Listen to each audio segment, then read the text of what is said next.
আসসালামু আলাইকুম ওরহমতুল্লাহি ওবরাকাতুহু। আলহামদুলিল্লাহ রাব্বিল আলামিন ওয়াসসালাতু ওয়াসসালামু আলা আশরাফিল আমবিয়া ওয়াল মুরসালিন নবিয়িনা মুহাম্মাদিন ওয়া আলা আলিহি ওয়া আসহাবিহি আজমাইন। ওয়া বা'দ। আলহামদুলিল্লাহ দর্শকবৃন্দ, আমরা শুরু করছি আপনাদের সাথে আজকের দার্স, যে দার্সটি আমরা দিয়ে থাকি আকীদা তাহাবিয়ার উপরে, ইমাম তাহাবির আকীদার উপরে। আমরা ইমাম তাহাবির যে আকীদার গ্রন্থটি লিখেছেন, মত্তুল আকীদা তাহাবি, যেটাকে বলে মতন, এই মতনটির নামটি হচ্ছে এতেকাদ, তিনি যে নাম দিয়েছেন যে বয়ান আকীদাত আহলুস সুন্নাহ ওয়াল জামাত, আহলুস সুন্নাহ ওয়াল জামাতের আকীদার বর্ণনা, আহলুস সুন্নাহ ওয়াল জামাতের আকীদার বর্ণনা, এটা তার বইয়ের নাম এটা।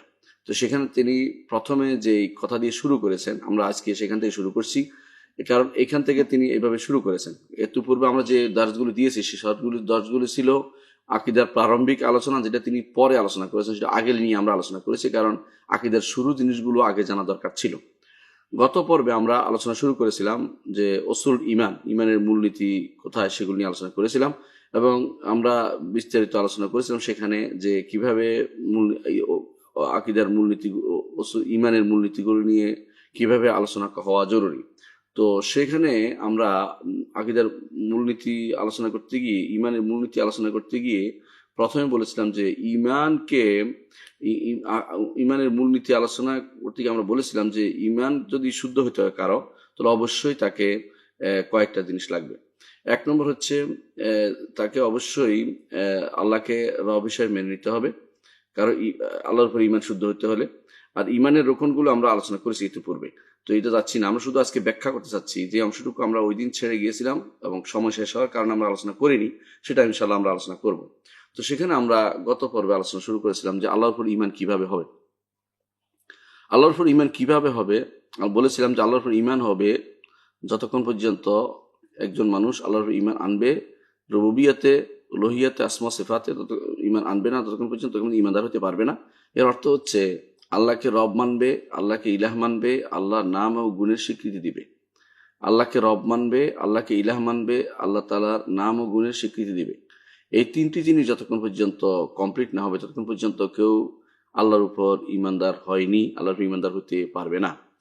তো আল্লাহর উপর ইমানদার হতে হলে এই তিনটি জিনিস লাগবে। তিনটি জিনিস বলতে যত সোজা, কাজ অত সোজা না, একটু বুঝে নিতে হবে। একজন মানুষ আল্লাহকে রব কখন মানা যাবে সেটাও আমরা বলেছি, গত আলোচনা করেছিলাম যে রব মানতে হলে আবার তিনটি জিনিস লাগবে। দেখুন, আবার তালগোল পাকাবেন না, আমরা আগেও বলেছি আল্লাহর উপর ইমান আনতে হলে তিনটি জিনিস লাগবে। আল্লাহর উপর ইমান আনতে হলে তিনটি জিনিস লাগবে। একটি হচ্ছে আল্লাহ তাআলাকে রব মানবেন, আরেকটি হচ্ছে আল্লাহ তাআলাকে ইলাহ মানবেন, আরেকটি হচ্ছে আল্লাহ তাআলার নাম এবং গুণের স্বীকৃতি দিবেন। এই তিনটি হচ্ছে আল্লাহ তাআলার উপর এই তিনটি হচ্ছে আল্লাহ ইমান আনার পূর্ব শর্ত। ইমান আনতে হলে তিনটি জিনিস লাগবেই। এই তিনটি জিনিস কোনো একটি জিনিস বাদ পড়ে গেলে তিনি আল্লাহর উপর ইমান আনেননি। তিনি যত বড় ইমানদারি দেখান না কেন, আল্লাহর উপর ইমান আনেননি। এটা হচ্ছে এখানে মূল কথা। এটা ইনশাআল্লাহ ব্যাখ্যা করবো আমরা বিস্তারিত। তো কেন আমরা সেটা বলছি, সেটা ইমাম তাহাবী রহমতুল্লাহ বলবেন। আমরা শুধু মৌলিক কিছু নীতিমালা বর্ণনা করে যাচ্ছি, যাতে করে ইমাম তাহাবীর কথা আসতে পারি। মৌলিক নীতিমালা আমরা বলেছিলাম গত পর্বে যে আল্লাহর ইমান আনতে হলে তিনটি জিনিস লাগবে। আল্লাহকে রব মানবেন, আল্লাহকে ইলাহ মানবেন, আল্লাহর নাম ও গুণে স্বীকৃতি দেবেন। আমি এটা বারবার বলছি মুখস্থ করানোর জন্য। এই তিনটির মধ্যে আসি আমরা প্রথমে। আল্লাহকে রব মানতে হলে কি লাগবে? আল্লাহকে রব মানতে হলে তিনটি জিনিস লাগবে। আল্লাহকে রব মানতে হলে তিনটি জিনিস লাগবে। সেই তিনটি জিনিস হচ্ছে আল্লাহ আপনার একমাত্র স্রষ্টা, আপনার এবং সবকিছু স্রষ্টা, সৃষ্টিকুলের সবকিছু স্রষ্টা তিনি আল্লাহ তাআলা, এটা আপনাকে স্বীকৃতি দিবেন। এবং তিনি শুধু স্রষ্টাও নন, তিনি মালিকও, এটাও আপনি স্বীকৃতি দিবেন। দ্বিতীয়, 3 নম্বর হচ্ছে তিনি স্রষ্টা, যেমন তিনি স্রষ্টা, আল্লাহ আমাদের সকলের স্রষ্টা, সকল কিছুর মালিক তিনি, তেমনি ভাবে সবকিছুর পরিচালকও তিনি। এই তিনটি জিনিস, স্রষ্টা, মালিক, পরিচালক, স্রষ্টা, মালিক, পরিচালক, এই তিনটি জিনিস স্বীকৃতি না দিলে কাউকে আল্লাহকে রব মানা হয়নি। আর কারো পক্ষে কোনো একটা জিনিস কম হলে সে রব হইতে পারে না। এই তিনটি জিনিসের একটি কারো কাছে কম থাকলে সে রব হইতে পারে না। তবে ওই জায়গা থেকেও শিরিক করে ফেলতে পারে। কেউ যদি কোনো আল্লাহকে সরাসরি কাউকে খালেক মানে মুশরিক হবে, যদিও তিনটে মানে নেই। কিন্তু আল্লাহকে রব মানতে হলে তিনটা জিনিস লাগবেই। সেটা কি? আল্লাহ তিনি আমার স্রষ্টা, তিনি আমার মালিক, তিনি আমার পরিচালক। আমার নয়, সবগুলির জন্য এরকম, প্রত্যেকটি সৃষ্টিকুলের জন্য এরকম বলতে হবে। তিনি আসমান জমিনের স্রষ্টা, আসমান জমিনের মালিক, আসমান জমিনের পরিচালক।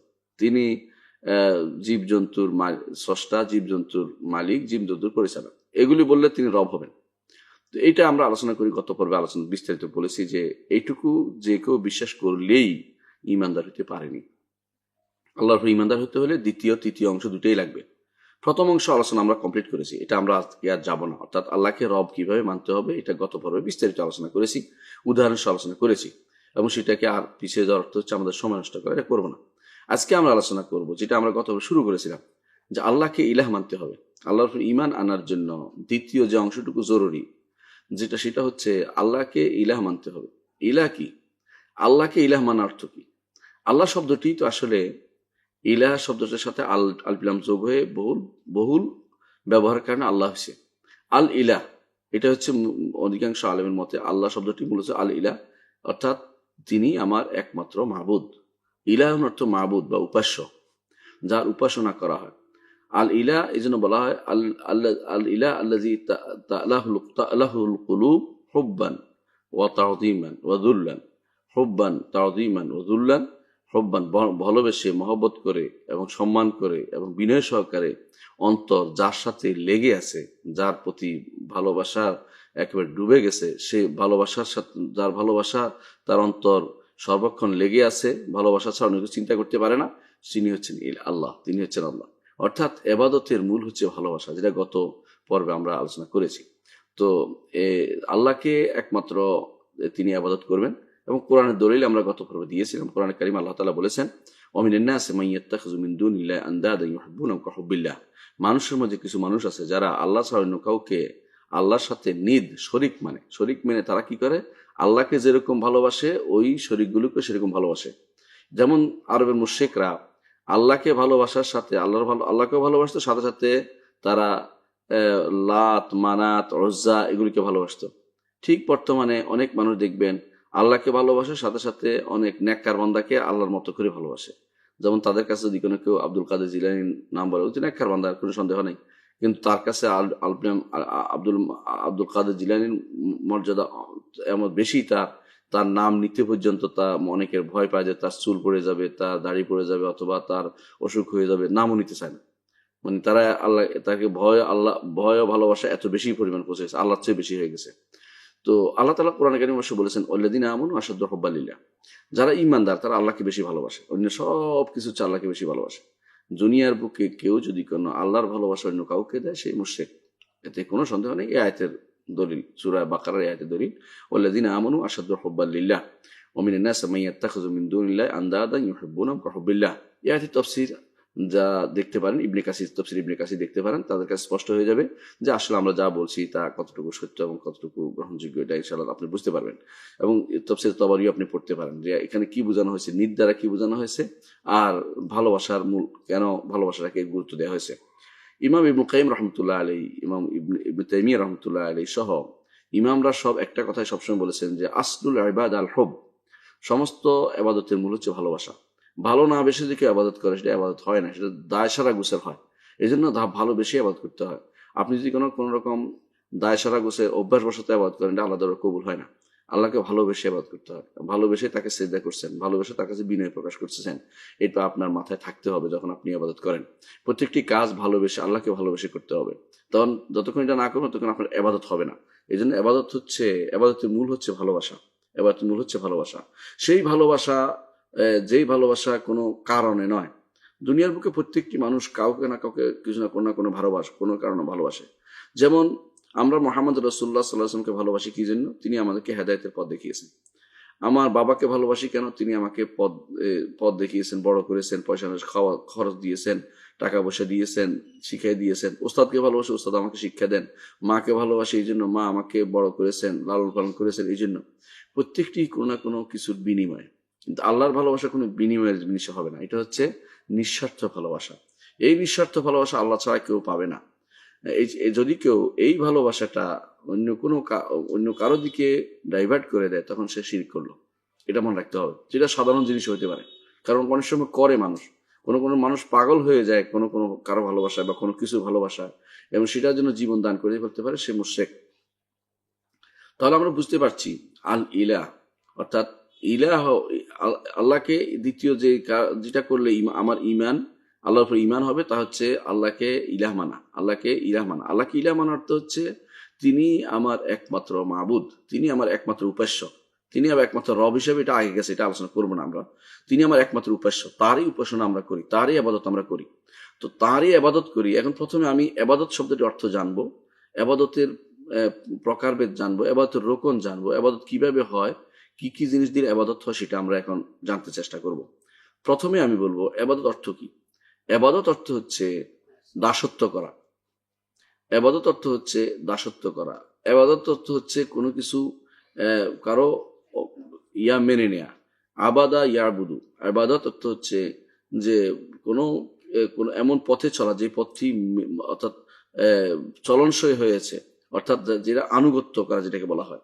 যেমন বলা হয় বায়ুর মুআব্বাদ, এমন উষ্টি যে উষ্টি নাকে রশি লাগানোর কারণে এখন সেই রিক্সা দিক নড়াচড়া করে না, বলা যায় বায়ুর মুআব্বাদ। আবার এমন রাস্তা যে রাস্তাতে হাঁটতে কোনো পায়ে উঁচু নিচু নাই, এটাকে বলা হয় তরিক মুআব্বাদ, এমন রাস্তা এটা অনুগত হয়ে গেছে। তো এই জন্য ইবাদত শব্দের অর্থ হচ্ছে অনুগত, দাসত্ব, অনুগত দাসত্ব। কারণ দাসও বাড়াবাড়ি করে না, দাস কি করে মনিব যেভাবে বলে সেভাবে চলতে বাধ্য। এই জন্য ইলা অর্থ হচ্ছে ইলা, আবাদা অর্থ হচ্ছে, আবাদতকার অর্থ হচ্ছে এটাই যে এমন কাজ করা যেটা আনুগত্য বোঝায়। আনুগত্যের কাজগুলোর নাম হচ্ছে আবাদত, এবং সেটা হচ্ছে চরম আনুগত্য, সাধারণ আনুগত্য নয়। সাধারণ আনুগত্য কথাবার্তার আনুগত্য হতে পারে, একে অপরের আনুগত্য করছে, কথা শুনতেছে, এটা সাধারণ আনুগত্য, তো বলে এটাকে। কিন্তু যখন চরম আনুগত্য চলে যায়, তো বিপরীত কখনো করা হয় না, সেটা নাম হচ্ছে ইবাদত, এটা নাম হচ্ছে দাসত্ব। যে এটা করতে তার আনন্দ অনুভব হয়, এটা করতে তার ভালো লাগে, এটা করতে তার কাছে যে এটা তার জন্য পরম চরম পাওয়া বলে মনে হয়, এটা হচ্ছে এই নাম হচ্ছে ইবাদত, বা এটা হচ্ছে দাসত্ব। এই দাসত্বটা একমাত্র আল্লাহই পাবে, আর কেউ পাবে না, এটা নির্ধারণ করতে হবে। এই দাসত্ব কিভাবে হয়, এই দাসত্ব কিভাবে হয়, অর্থাৎ আল্লাহর ইবাদত কিভাবে হয়। আল্লাহর ইবাদত হতে হলে দুটি জিনিস লাগে, একটি হচ্ছে পরিপূর্ণ ভালোবাসা, একটি হচ্ছে পরিপূর্ণ বিনয়।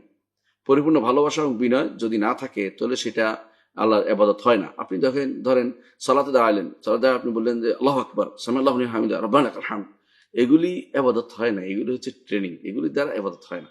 ইবাদত আপনাকে আল্লাহু আকবার মনে মনে হচ্ছে আল্লাহ আল্লাহ কত বড়, আমি কত ছোট, আমি কত ক্ষুদ্র, এই যে এই অনুভবটা, এটা এটা আপনার আল্লাহর প্রতি যে ভালোবাসা এবং বিনয় দুটো একসাথে হয়েছে, এখানে এখানে এটা ইবাদত হয়েছে। এই জন্য কেউ যদি মনে করে যিনি দায়িত্ব পালন করতেছেন, আল্লাহ আকবর সামিআল্লাহু অর্থ আসে না, অর্থ বুঝে নেই কিছুই, তাহলে তিনি ইবাদত করেন নাই, তিনি সময় দায়িত্ব পালন করেছেন। হয়তো টাকার রোজগার, ব্যবসা বাণিজ্য, অথবা চাকরি, অথবা তিনি ইমামতির চাকরি পেয়েছেন, এটা করবেন, অথবা এটা দেখিয়ে তিনি চলবেন, অথবা এই জাতীয় কিছু করবেন, অথবা আলেম বলে প্রমাণ করবেন, ইত্যাদি ইত্যাদি। কিন্তু এটা কোনোদিন ইবাদত হয় না। ইবাদতের জন্য সত্যি সত্যি দুইটা জিনিস লাগবে, একটা হচ্ছে পরিপূর্ণ ভালোবাসা এবং বিনয়। দুইটা জিনিস একত্র না হলে সেটা কোনোদিন ইবাদত হবে না। তো এই জন্য বিনয় এবং ভালোবাসা দুইটা একত্র হতেই হবে। এটা হচ্ছে ইবাদতের দুইটা প্রাণ, দুইটা থাকতে হবে, দুইটা অংশ, দুইটা অংশ। আমরা যেমন বলছি ইমানের তিনটি অংশ থাকে, আমরা বলেছি ঠিক এখানেও ইবাদতের দুইটি অংশ, একটা হচ্ছে পরিপূর্ণ ভালোবাসা, একটা হচ্ছে পরিপূর্ণ বিনয়। পরিপূর্ণ বিনয়, বিনয় অর্থ হচ্ছে যেমন আপনি সেজদা যখন যাচ্ছেন আপনি বিনয় হচ্ছেন, এই বিনয় আর কারোর জন্য দেয়া যায় না। যেমন আপনি রুকু যখন করছেন আপনি বিনয়ী হচ্ছেন, মাথা নিচু করছেন, এটা আর কারোর জন্য করা যায় না। যখন আপনি আল্লাহর জন্য দান করছেন, আল্লাহর চেহারার উদ্দেশ্যে, আল্লাহ খুশি করার জন্য, আল্লাহকে আখেরাত দেখবেন এই জন্য, এটা আর কারোর জন্য দিলে আল্লাহর জন্য হয় নাই। হ্যাঁ, অন্য কারোর জন্য ইবাদত হতে পারে, কিন্তু আল্লাহর জন্য সেটা আর হয় নাই। অনুরূপভাবে এটাই প্রত্যেকটি ইবাদতের প্রাণ, প্রত্যেকটি আল্লাহ এবং তার রাসূল যেটা করতে বলতে, এগুলি প্রাণ হচ্ছে দুইটা জিনিস দিয়ে করতে হবে, পরিপূর্ণ ভালোবাসা এবং পরিপূর্ণ বিনয়। এটাকে বলা হয়, এটাকে বলা হয় যে কিভাবে ইবাদত করব, কিভাবে আমি দাসত্ব করব, কিভাবে, তাহলে কিভাবে করবেন, বিনয় এবং ভালোবাসা দুটো মিলাইয়া আপনি দাসত্ব করবেন, দুটো মিলিয়ে দাসত্ব করবেন। এখন প্রশ্ন হচ্ছে কি দিয়ে করব, ইবাদত করব কি দিয়ে করব। বিনয় এবং ভালোবাসা এমনিতে ইবাদত, কিন্তু অনেকগুলো ইবাদত আছে যেগুলো আল্লাহ এবং তার রাসূল কোরআন এবং সুন্নাতে আল্লাহ এবং তার রাসূল বলেছেন যে এগুলি করলে ইবাদত হবে, এগুলি করলে ইবাদত হবে। অনেকগুলো জিনিস বলেছেন, অনেকগুলো জিনিস বলেছেন। এই জন্য ইমাম ইবনে তাইমিয়া রাহমাতুল্লাহ এগুলো একটা ইবাদতের একটা সুন্দর সংজ্ঞা দিয়েছেন যে কি দিয়ে করবেন। তিনি বলছেন মা ইউহিব্বুহুল্লাহ ইসমুন জামিউন লিকুল্লি মা ইউহিব্বুহুল্লাহ মিনাল আকওয়াল ওয়াল আমাল আয-যাহিরা ওয়াল বাতিনা। আল্লাহ এবং তার রাসূল যা ভালোবাসেন, আল্লাহ এবং তার রাসূল যা নাম হিসেবে ইউহিব্বুল্লাহ, আল্লাহ তাআলা যা ভালোবাসেন এবং পছন্দ করেন, আল্লাহ আল্লাহ যা ভালোবাসেন এবং পছন্দ করেন এবং যা কোরআন শুনে এসেছে, আল্লাহ ভালোবাসেন এবং পছন্দ করেন বলে আল্লাহ বলেছেন, রাসূলও বলেছেন যে এটা আল্লাহ ভালোবাসেন এবং এটা পছন্দ করেন। এটা কথা হতে পারে, কাজ হতে পারে, কথা হতে পারে, কাজ হতে পারে, প্রকাশ্য হতে পারে, অপ্রকাশ্য হতে পারে। তাহলে ইবাদত কখনো প্রকাশ্য হয়, কখনো অপ্রকাশ্য হয়, কখনো কথা হয়, কখনো কাজ হয়, কখনো অন্তরের ভিতরে থেকে যায় অপ্রকাশ্য, যেটা এটা অন্তরের ভিতরে থেকে যায়। তো এগুলি সবগুলি করতে হলে তখন এগুলি করার সময় দুইটা জিনিস লাগবে, পরিপূর্ণ ভালোবাসা এবং বিনয়। যেমন ধরেন আল্লাহ তাআলা বলছে ইমান আনতে।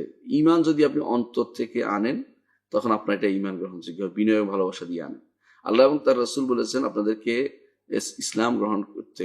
ইসলাম গ্রহণ করা যে অন্তর থেকে হয়, পরিপূর্ণ ভালোবাসা এবং বিনয় দিয়ে হয়, তখন সেটা ইবাদত হবে। আল্লাহ এবং তার রাসূল বলেছেন এহসান, আপনাকে এহসান অবলম্বন করতে। আপনি ঈমান যদি আপনি এহসান অবলম্বন করেছেন অন্তর দিয়ে এবং আপনার বিনয় এবং ভালোবাসা আছে, আপনার এটা ইবাদত হবে।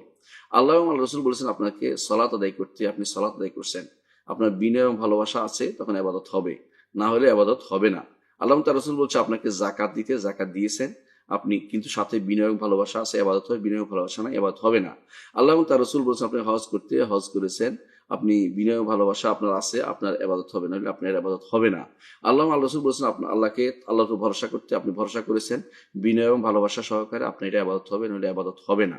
অনুরূপ প্রত্যেকটি জিনিস মুখে সুবহানাল্লাহ তাসবিহ পাঠ করেছেন, সুবহানাল্লাহ, আলহামদুলিল্লাহ, আল্লাহু আকবার, লা ইলাহা ইল্লাল্লাহ, লা হাওলা ওয়ালা কুওয়াতা ইল্লা বিল্লাহ, এগুলি আপনি পড়েছেন, এগুলির মধ্যেও বিনয় এবং ভালোবাসা দুইটা জিনিস থাকতে হবে, তাহলে ইবাদত হবে, নইলে আপনার ইবাদত হবে না। আর আপনি যদি বলেন যে এখন জিকির করার ক্ষেত্রে ইল্লাল্লাহ ইল্লাল্লাহ ইল্লাল্লাহ ধমকালেন শুধুমাত্র, এটা উদ্দেশ্য আপনার বিনয় নাই, ভালোবাসা নাই, এটা দিয়ে আপনার ইবাদত হচ্ছে না। এটা হচ্ছে আপনার মুখের ধমক হচ্ছে, আপনার তথাকথিত গলা পরিষ্কার হচ্ছে। অথবা মানুষ যে বলে পীর সাহেবেরা কলব পরিষ্কার করতেছেন, আপনার কলব কোথায় কি পরিষ্কার করতেছেন, না কলমের মধ্যে আপনি ধমকা লাগাচ্ছেন, না এটার মধ্যে ক্ষতিগ্রস্ত করতেছেন, এটা আল্লাহই জানেন ভালো। এগুলো তো ইবাদত হয় না। ইবাদত হতে হলে প্রত্যেকটা জিনিসের যেটা কোরআন এবং সুন্নাহ এসেছে যে ইবাদত বলে, এগুলি দিয়ে করতে বলেছে, এগুলি সবগুলিকে আপনি পরিপূর্ণ ভালোবাসা এবং বিনয় দিয়ে করলে ইবাদত হবে, আল্লাহর ইবাদত হবে। পরিপূর্ণ ভালোবাসা এবং বিনয় দিয়ে না করলে আল্লাহর ইবাদত হবে না, কখন এটা আল্লাহর ইবাদত হবে না। ধরেন আপনি সালাত আদায় করছেন কি জন্য, মানুষকে খুশি করার জন্য, শিরিক হয়ে যাবে, কোনো সন্দেহ নেই, কিন্তু ইবাদত হবে না। ইবাদত হতে হলে আল্লাহর জন্য হতে হবে, সালাতটা আগে অনুমোদিত হতে হবে, আর হতে হবে পরিপূর্ণ ভালোবাসায়। তো তাহলে দেখতে পাচ্ছেন আপনি এমন জিনিস দিয়ে ইবাদত করতে হবে যে জিনিসটা কোরআন সুন্নাহ অনুমোদিত, আর এমন ভাবে করতে হবে যে জিনিসটা কোরআন সুন্নাহ বলা হয়েছে যে দুইভাবে, অর্থাৎ ভালোবাসা এবং বিনয় দিয়ে করতে হবে। তাহলে আপনার প্রত্যেকটি ইবাদত হতে হবে কোরআন সুন্নাহ বেসড, কোরআন সুন্নাহ আসছে এটা করার জন্য। এখন যে কেউ যদি বলে পরিপূর্ণ ভালোবাসা দিয়ে আমি হাত উপরের দিকে উঠে রাখলাম সারাদিন, ইবাদত হবে? ইবাদত হবে না। কেন হবে না? হাত উপরের দিকে উঠাইতে কত হাদিসে বলে নাই, কোরআনও বলে নাই, আল্লাহ এটা পছন্দ করেন বলে আল্লাহ তাআলা ঘোষণা করেন নাই। এখন যদি কেউ বলে যে না আমি এখন থেকে এক পায়ের উপর দাঁড়িয়ে থাকবো, পরিপূর্ণ ভালোবাসা আল্লাহর জন্য রয়েছে, আল্লাহ তোমার জন্য পরিপূর্ণ ভালোবাসা এবং তোমার জন্য পরিবেশ বিনয় সহকারে আমি এক পায়ের উপর দাঁড়িয়ে থাকবো, ইবাদত হবে? ইবাদত হবে না। আল্লাহর ইবাদত হবে না। হ্যাঁ, শয়তানের ইবাদত হবে, কোনো সমস্যা নেই। আল্লাহর ইবাদত হবে না কেন? কারণ এক পায়ের উপর দাঁড়িয়ে থাকতে আল্লাহ এবং তার রাসূল কখনো বলেন নাই। আল্লাহ এবং তার রাসূল বলতে হবে, বলার পরে সেটাকে পালন করতে হবে দুই দিক দিয়ে। একটা হচ্ছে পরিপূর্ণ ভালোবাসা এবং পরিপূর্ণ বিনয় দিয়ে অবশ্যই সেটা প্রতিপালন করতে হবে। এটা নাম হচ্ছে ইবাদত। এটা হচ্ছে আল্লাহর ইবাদত হতে হলে শর্তগুলি লাগবে, অর্থাৎ কিভাবে করব, কি দিয়ে করব, দুইটা পূর্ণতা পেতে হবে, তাহলে আল্লাহর ইবাদত হবে। কিভাবে করব, কি দিয়ে করব, এই দুইটার একটা যদি বাদ পড়ে যায় আপনার এটা আল্লাহর ইবাদত হবে না, এটা শয়তানের ইবাদত হয়ে যাবে, সেটা শয়তানের ইবাদত হয়ে যাবে। এই জন্য যখন আপনি এমন কোনো কাজ করবেন আপনি মনে করছেন যে আল্লাহর জন্যই করতেছেন, কিন্তু এটা আল্লাহ এবং রাসূল বলে দেন নাই, তখন সে বেদাত হয়, হারাম হয়, কখনো শিরক হয়ে যায়। ধরেন আপনি মিলাদ করলেন, বলেন যে মিলাদ করতে সমস্যা নেই, মিলাদ করলাম, কিয়াম করলাম। অথবা আপনি বললেন যে এখন থেকে আমি কি করলাম, রাতের অন্ধকারে একটা আজান দিলাম, রাতের বেলা একটা আজান দিলাম, এটা মনে করলাম সওয়াবের কাজ মনে করতেছেন। আপনি যখন এরকম কিছু করবেন এটা কিন্তু ইবাদত হবে না, যদিও আপনি এখন বিনয় এবং ভালোবাসা দিয়ে করছেন, কারণ ওইটা তো অনুমোদিত না, যেটা আপনি করতেছেন এটা তো অনুমোদিত না। তাহলে আপনার প্রথমে কাজ হতে হবে যে কি কাজটা করবেন কোন হাত থেকে জেনে নেবেন। দ্বিতীয় কাজটা কিভাবে করবেন, বিনয় এবং ভালোবাসা সহকারে করবেন, পরিপূর্ণ বিনয়, পরিপূর্ণ ভালোবাসা। হালকা বিনয় হালকা ভালোবাসা কোনো ইবাদত হয় না। তো পরিপূর্ণ বিনয় এবং পরিপূর্ণ ভালোবাসা সহকারে এমন কাজটি করতে হবে যে কাজটি কোরআন এবং সুন্নাহয় এসেছে ইবাদত বলে, সেটাই করতে হবে। এবং সেটা তিন ভাগে বিভক্ত, সেগুলি তিন ভাগে বিভক্ত। যে সমস্ত কাজ কোরআন এবং সুন্নাহয় মানুষকে আল্লাহ তাআলা নির্দেশনা দিয়েছেন যে এগুলি আমার জন্য করো, এগুলি দিয়ে আমার দাসত্ব করো, এগুলি দিয়ে আমার দাসত্ব করার সময় বিনয় এবং ভালোবাসা সহকারে আমার কাছে এগুলি দিয়ে নিবেদন করো, এগুলি তিন প্রকার। এগুলি কখনো কখনো কথা হয়, মুখ দিয়ে হয়। যেমন কি সুবহানাল্লাহ, আলহামদুলিল্লাহ, আল্লাহু আকবার, লা ইলাহা ইল্লাল্লাহ, লা হাওলা ওয়ালা কুওয়াতা ইল্লা বিল্লাহ, এগুলি মুখ দিয়ে হচ্ছে, এগুলি মুখ দিয়ে হচ্ছে। অন্তরের সাথে সম্পর্ক থাকতেই হবে, শুধু মুখ দিয়ে হচ্ছে না, তো বিনয় ভালোবাসা আসতেছে না, এই জন্য অন্তরের সাথে সম্পর্ক থাকতেই হবে। বিনয় ভালোবাসা থাকার কারণে এগুলি মুখ দিয়ে, মুখটা আবাদত, যখন বিনয় ভালোবাসা করা হবে তখন আবাদত হবে। এখন যদি কেউ যদি বলে পড়ে যায়, বই একটা পড়ে গেল, সুবহানাল্লাহ, আলহামদুলিল্লাহ, আল্লাহু আকবার, লা ইলাহা ইল্লাল্লাহ পড়ে গেল, তার উদ্দেশ্য হচ্ছে পড়া, আবাদত করা না, তাহলে সওয়াব হবে না, কারণ সে তো পড়তেছে না, সেইটা আবাদতের নিয়ত করতেছে না। এই জন্য দেখতে হবে নিয়তটার সাথে সম্পৃক্ত, অর্থাৎ পরিপূর্ণ ভালোবাসা বিনয় হচ্ছে কিনা, তাহলে তার এটা আবাদত হবে। আচ্ছা, মুখে আপনি পাইলেন কিছু আবাদত, মুখের মধ্যে আছে যেমন তো আল্লাহকে ডাকা। হ্যাঁ, আল্লাহ তাআলা কোরআনে কারীমে বলেছেন যে উদউনি আস্তাজিব লাকুম, আমাকে ডাকো আমি তোমার ডাকে সাড়া দেবো। ডাকার সময় আপনি বললেন আল্লাহ তুমি দিবা, আল্লাহ তুমি আমাকে দিতে হবে, তো এগুলি তো আবাদত হলো না। কারণ ডাকার সময় বলতে হবে আল্লাহ তোমার কাছে চাচ্ছি, বিনয় এবং ভালোবাসা সহকারে কেঁদে কাটে আল্লাহর কাছে বলতে হবে, তাহলে এটা আবাদত হবে। ধমক দিয়ে বলে আবাদত হবে না, যদিও দোয়াটা আবাদত, চাওয়াটা আবাদত, কিন্তু চাওয়াটা ধমক দিয়ে হবে না, হইতে হবে বিনয় এবং ভালোবাসা দিয়ে। তাহলে বুঝতে পারছেন যে আবাদত, মুখের আবাদত অনেকগুলো আছে, এগুলো যদি আমি করতে চাই অবশ্যই বিনয় এবং ভালোবাসা দিয়ে করতে হবে। ঠিক অনুরূপভাবে আপনি চাইলেন, আপনি উদ্ধার কামনা করলেন আল্লাহর কাছে, আল্লাহ তুমি উদ্ধার করো, আল্লাহ তুমি উদ্ধার করো, ধমক দিয়ে করবেন আপনি, আল্লাহ তুমি উদ্ধার করো, সুন্দর করে আল্লাহ তাআলা বুঝবেন বিনয় এবং ভালোবাসা আছে। আর এবার উদ্ধার কামনা আল্লাহর কাছে চাইতে আল্লাহ বলেছে যে আমার কাছে উদ্ধার কামনা করো, আমি তোমাকে উদ্ধার করব। তো আল্লাহর কাছে উদ্ধার কামনা, আল্লাহ আপনি বলছেন আল্লাহ উদ্ধার করছেন আপনাকে, এর কিন্তু আপনি বিনয় ভালোবাসা চাচ্ছেন, এবাদত হচ্ছে। যদি এটা না হয় আপনার এটা এবাদত হবে না, তাহলে মুখের আবাদত আছে, মুখের আবাদত আছে। আচ্ছা, মুখের আবাদত কিন্তু অন্তর সাথে সম্পৃক্ত, কেন বলেছি? অন্তর সাথে সম্পৃক্ত না হলে এটা আবাদত হওয়ার, বিনয় ভালোবাসা আসবে না, এই জন্য সেটা আবাদত হইতে হবে আপনাকে। দ্বিতীয় যে জিনিসটি সেটা হচ্ছে যে আপনি কিছু আবাদত আছে যেগুলো,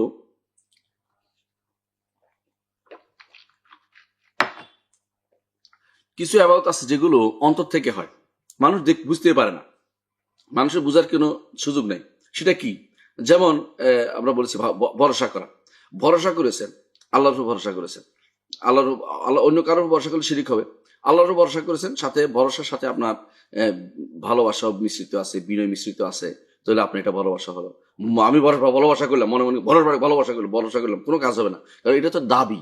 তো এটা কখন প্রমাণিত হবে? যখন বিনয় এবং ভালোবাসা এর সাথে যুক্ত হয়। তাহলে অন্তরের কাজে, অন্তরে অনেকগুলো কাজ আছে। অন্তর আছে কি? আশা, ভরসা, মানসিক অনুরাগ, তারপরে ভয়, তারপরে ভালোবাসা, তারপরে তার প্রতি আকাঙ্ক্ষা, রাগবাদ, এগুলি সবই কিন্তু অন্তরে আবাদত। অন্তরে আবাদত, অন্তরে এই আবাদতগুলি হওয়ার সময় আপনাকে অবশ্যই ভালোবাসা এবং বিনয় থাকতে হবে আল্লাহর প্রতি, নইলে আপনার এগুলি আবাদত বলে গণ্য হবে না, এগুলি আবাদত বলে গণ্য। তবে শিরিক হওয়ার জন্য ওই সব লাগে না, একটা যে কোনো একটা দিনে শিরিক হয়ে যায়। শিরিক নষ্ট হওয়ার জন্য কিছু লাগে না, কিন্তু ভালো হওয়ার জন্য সবকিছু লাগে, ভালো হওয়ার জন্য সবকিছু লাগে। যেমন কথা বলার জন্য আপনার বিদ্যুৎ লাগে, আমাদের সামনে এটা লাগতেছে, আপনাদের নেটওয়ার্ক লাগতেছে, কিন্তু কথা না হওয়ার জন্য একটা কিছু না হলে না, সবটি হয়ে যাবে, কথা হয় না, এটা যে কোনো দিতে হয়ে যেতে পারে। তো যেটা আমরা বললাম যে তাহলে আবাদত একমাত্র আল্লাহর জন্য হতে হবে, সেই আবাদত, যে আবাদত আল্লাহর জন্য হতে হবে, সেটা হতে হবে পরিপূর্ণ ভালোবাসা বিনয় দিয়ে, এবং সেটা মুখে হয়, অন্তর দিয়ে হয়। ঠিক অনুরূপভাবে মুখে হয়, অন্তর দিয়ে হয়, সাথে সাথে মানুষের অঙ্গ প্রত্যঙ্গ দিয়ে হয়। অঙ্গ প্রত্যঙ্গ যে সমস্ত আবাদত, সেগুলোও আপনি অবশ্যই বিনয় ভালোবাসা সহকারে আদায় করতে হবে, নাহলে আবাদত হবে না। পরিপূর্ণ বিনয় ভালোবাসা দিয়ে আপনি সালাত যখন দাঁড়াচ্ছেন, তখন আপনাকে বিনয়ের সাথে আপনি দাঁড়াচ্ছেন। যদি বিনয়ের সাথে না দাঁড়িয়ে মাথা উপরের দিকে বাঁকা করে, মুখ বাঁকা করে থাকেন, আপনার এটা কিয়ামত পর্যন্ত আবাদত হবে না। বিনয়ের সাথে দাঁড়াতে হবে, ভালোবাসে দাঁড়াতে হবে। এবং আপনি যখন আল্লাহ আকবার বলেন, আল্লাহ সবকিছু বড়, মুখে বলছেন, এটা তো মুখের আবাদ করতেছেন, হাত নাড়তেছেন, হাত দিয়ে উঠছেন, নামতেছে, হাত বাঁধছেন, এই যে বাঁধাটা, এটা কিসে জানেন? অবুদিয়ত, দাসত্বের চিহ্ন। দাসের সামনে, মনিবের সামনে দাস সবসময় হাত বেঁধে থাকে কেন? বুঝা যায় আমি দাস, আমি দাস, আমি দাস, তুমি মনিব, তুমি আমার প্রতি দয়া করো। এই যে দাসত্বের বাধাটা, এটা যদি না থাকে, আপনি যদি অহংকারী হয়ে হাত উপরের দিকে তুলে থাকেন, এরকম করে থাকেন, এরকম করে থাকেন, মুখ ওদিকে তাকান, ওদিকে তাকান, এটা এই জন্য আল্লাহর কাছে প্রিয় হয় না, এদের গ্রহণযোগ্য হয় না। তো দাসত্ব করার জন্য যে অঙ্গ প্রত্যঙ্গ আপনার লাগবে, অঙ্গ প্রত্যঙ্গ গুলোও বিনয় এবং ভালোবাসা সহকারে আল্লাহর জন্য নিবেদিত হতে হবে। এই দুইটা যতক্ষণ পর্যন্ত না হবে, আপনার এটা আবাদতে পরিণত হবে না। তাহলে আমরা বুঝলাম যে আবাদতের জন্য তিনটি জিনিস দিয়ে আবাদত হয়: অন্তর, মুখ এবং মানুষের অঙ্গ প্রত্যঙ্গ, তিনটি দিয়ে আবাদত হয়। কিন্তু এই আবাদত গুলো অবশ্যই অবশ্যই তিনটি জিনিস দিয়ে হয়, এইগুলো কোরআন এবং সুন্নায় থাকতে হবে, যে এইভাবে করতে হবে। আপনি যদি কোনো অঙ্গ প্রত্যঙ্গের আবাদতের বলতে বুঝান যে এখন থেকে অঙ্গ প্রত্যঙ্গের আবাদত হচ্ছে আমি মাথা নিচু করে, সবসময় মাথা নিচু করে, মাথা পা উপর দিকে উঠে থাকবো, এটা হিন্দু ধর্মের মধ্যে আছে। এরকম মাথা নিচু করে পা উপর দিকে তুলে থাকা, কতক্ষণ চিত হয়ে শুয়ে থাকা, এটা তাদের আবাদতের অন্তর্ভুক্ত। কিন্তু আমাদের ধর্ম এটা আবাদত না, কারণ এটা তো কোরআন হাদিসে আসেনি। এটা আবাদ না, এটা অঙ্গ প্রত্যঙ্গে করলে এটা আবাদ হবে না, এবং এটা বিনয় ভালোবাসা দিয়ে করলে আবাদ হবে না, কারণ এটা কোরআন হাদিসে আসেনি। তাহলে দুই জিনিস কমপ্লিট না হওয়া পর্যন্ত আল্লাহর জন্য আবাদ হয় না। একটা হচ্ছে কি দিয়ে করছি, কিভাবে করছি। কি দিয়ে করছি সেটা হচ্ছে কোরআন সুন্নাহয় আসতে হবে, সেটা আবাদত হিসাবে। আর কিভাবে করছি সেটা হচ্ছে অবশ্যই বিনয়, পরিপূর্ণ বিনয় ভালোবাসা দিয়ে আবাদতটা করতে হবে। এটা যতক্ষণ পর্যন্ত কমপ্লিট না হবে ততক্ষণ পর্যন্ত এটাকে আবাদত বলা যাবে না। এর মাধ্যমে আপনি দেখতে পাবেন যে শিরিক চলে গেছে, বেদাতরা চলে গেছে, কারণ বেদাত হলে আবাদত হবে না, এটা স্পষ্ট কথা। এই জন্য কুল্লা বেদাতিন দলালা, বেদাত মানেই পথভ্রষ্টতা। এটা এই জন্যই যত মানুষ যত রকমে হাসান মনে করে, ভালো মনে করে, তারা আসলে আবাদত করছে না, শয়তান তাদের নিয়ে খেলাধুলা করছে। এটা বুঝতে পারছেন আপনার? কারণ আবাদত হওয়ার জন্য অবশ্যই আল্লাহ এবং তার রাসূল কর্তৃক অনুমোদিত হতে হবে। নিজে ভালো মনে করলে সেটা আবাদত হয় না, নিজে ইচ্ছা, উত্তম ইচ্ছা থাকলেও সেটা আবাদত হয় না। কারণ কামিন মুরিদিন লিল খায়র লাম ইউসিবহু, ভালো বা কল্যাণ ইচ্ছা করলে সেটা পাওয়া যায় না। তো এই বিষয়টা আমাদের খেয়াল রাখতে হবে। তাহলে আমরা বুঝলাম যে আবাদত হওয়ার জন্য অবশ্যই কি লাগবে, দুইটা জিনিস লাগবে আল্লাহর ইবাদত হওয়ার জন্য। সেটা হচ্ছে অবশ্যই বিনয়, ভালোবাসা সেটা থাকবে, এবং কি যেটা দিয়ে করবো এটা কোরআন সুন্নাহয় থাকতে হবে। এখন প্রশ্ন হচ্ছে যে এবাদতে তাহলে আমাদের শর্ত কি, এবাদত কবুল হওয়ার জন্য শর্ত কি? কবুল হওয়ার শর্তের আগে এবাদতের রকম তিনটা বলতে হবে। আমি গত পর্বে এবাদতের রকমের মধ্যে একটি রকম আলোচনা করেছিলাম, সেটা হচ্ছে এবাদতের প্রথম রকম হচ্ছে যেটা না হলেই নয়, যেটা না হলে অন্য কোনো কিছু কোনোদিন গ্রহণ মোটেই থাকবে না, সেটা হচ্ছে অবশ্যই ভালোবাসা থাকতে হবে। ভালোবাসা না থাকলে এবাদত হবেই না, যে আল্লাহকে ভালোবেসে কাজটা করতে হবে। আমি যদি কোনো একটা কাজ করলাম জনসংখ্যা দেখানোর জন্য, অথবা বিরক্ত হয়ে, ফকির আসলো, ফকির বারবার চাইতেছে, বিরক্ত হয়ে আর জ্বালায় থাকতে পারতেছি না করে দিলেন, এইটা কিন্তু আল্লাহকে ভালোবাসা দেন নাই, এটা শুধুমাত্র তাকে তার থেকে বাঁচার জন্য দিয়েছেন। এই জন্য কোনো সোয়াব হবে না, আবাদত হবে না, এটা শুধুমাত্র এমনি আপনার জিনিসটা নষ্ট হলো, এটা স্যার কিছুই না। এই জন্য আগে থেকে নিয়তটা শুদ্ধ করে বলছে আমি ভালোবেসেই দিব, আল্লাহকে ভালোবেসে দিব। এই জন্য ভালোবাসাটা এবাদতের হচ্ছে 1 নম্বর রোকন। এবাদতের 2 নম্বর 3 নম্বর রোকন আমরা কিন্তু আগে অংশ বলেছি, এটার সাথে রোকন এক করে ফেলবেন না। এবাদতের দ্বিতীয় এবং তৃতীয় যে রোকন এবাদতের, সেটা কি? এবাদতের দ্বিতীয় এবং তৃতীয় রোকন হচ্ছে, এবাদতের দ্বিতীয় রোকন হচ্ছে আশা এবং ভয়। আশা এবং ভয়, তাহলে 3টা রোকন এবাদতের অবশ্যই থাকতে হবে। সেটা হচ্ছে এবাদতের মধ্যে 3টা রোকন থাকতে হবে। একটা হচ্ছে যে আমি আল্লাহকে ভালোবাসি, একটা হচ্ছে আমি আশা করি, আরেকটা হচ্ছে আমি ভয় করি। ভয় করি কি? তার আযাবের ভয় করি, এবং তার কাছে আমার ইবাদত কবুল না হওয়ার ভয় করি, আমাকে পাকড়াও করার ভয় করি। এই ভয়টুকু অবশ্যই তার মধ্যে কার্যকর থাকতে হবে, যে তিনি ভয় ভয় করছেন। আবার আশা করবেন যে আমি আল্লাহর জান্নাত পাবো, তার রহমত পাবো, তার দয়া পাবো, এবং তিনি আমাকে তো পার করে নেবেন হাসরের মাঠে, তিনি আমাকে সহযোগিতা করবেন, তিনি আমার ইবাদত কবুল করবেন। এই আশাবাদ, এই যে আশাবাদটা, এটাও আপনাকে থাকতে হবে। আর ভালোবাসা তো প্রথমে থাকতেই হবে, যেটা বলেছি, যেটা করার সময় যে আল্লাহকে ভালোবেসে করছি, আমি কোনো জোরপূর্বক নিজের উপর জুলুম করে বা নিজে বানিয়ে নিচ্ছি এরকম নয়, বা কারো চাপে পড়ে করছি এরকম নয়, ভালোবেসে আমি সেটা আদায় করছি, এটা আমার মাথায় থাকতে হবে। তাহলে আমরা বুঝতে পারলাম এবাদতে এগুলি একটার সাথে একটা উল্টাপাল্টা লাগাবেন না। এবাদতের তাহলে রোকন হইলো 3টা, এবাদতের অংশ হইলো 2টা। এবাদত হতে হলে লাগবে 2টা জিনিস, একটা হলো কার জন্য করেছি, আর কিভাবে কার জন্য করছি, কি দিয়ে করছি এবং কি দিয়ে করছি এবং কিভাবে করছি। এবাদত হতে হলে 2টা জিনিস লাগবে, একটা হচ্ছে কি দিয়ে করছি এবং কিভাবে করছি। তো কি দিয়ে করছি বললাম কি, অবশ্যই কোরআন সুন্নাহ যেটা আসছে সেটা দিয়ে করতে হবে। আর কিভাবে করছি এটা হচ্ছে অবশ্যই পরিপূর্ণ ভালোবাসা এবং বিনয় দিয়ে করছি। এগুলি আমাদের ভালো করে জানা থাকা দরকার। এখন আসবে যে আবাদত তো করলাম, কিন্তু আবাদত কবুল হবে কিনা এটা কিভাবে জানবো? কবুল হওয়ার জন্য 2টা শর্ত অবশ্যই থাকতে হবে। 1 নম্বর শর্ত হচ্ছে যে অবশ্যই আমার ইখলাস থাকতে হবে, যে আর যখন আমি ভালোবাসে করতেছি, এই ভালোবাসায় কাউকে শরীক করতেছি না। যখন আমি বিনয় করতেছি, এই বিনয়ের সাথে কাউকে শরীক করতেছি না। অর্থাৎ আমার কাজটা যখন করছি একমাত্র আল্লাহকে সন্তুষ্ট করার জন্য করেছি, আমি এর সাথে কাউকে শরীক করবো না। ইখলাস যেটাকে বলা হয়, যে নিষ্ঠা সহকারে করছি, আর কাউকে এর মধ্যে অংশীদারিত্ব দিচ্ছি না, আল্লাহর জন্যই করছি, অন্য কাউকে দিব না। যদি করি কি হবে?